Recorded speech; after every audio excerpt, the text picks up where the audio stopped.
అంతటా ఉండేది విష్ణుతత్వం కదా. అంతటా ఉన్నవాడు ఆయన యోగనిద్ర ఎందుకు చెందుతారండి? యోగనిద్రను ఎందుకు వరిస్తారండి?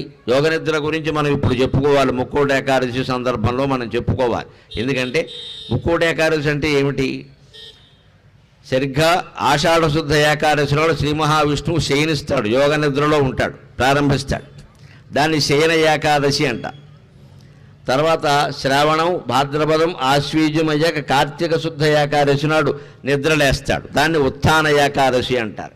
ఆ మర్నాడే క్షీరాబ్ది ద్వాదశి అని ప్రత్యేకంగా ఉసిరి మొక్కకి పూజ చేసి మనం పండుగ జరుపుకుంటాం. కానీ మనం ముక్కోటి ఏకాదశి నాడే గుళ్ళ దేవాలయానికి వెళ్ళి ప్రత్యేకంగా ఉత్తర ద్వారం ద్వారా దర్శనం చేసుకోవాలని అనుకుంటాం. ఎందుకు?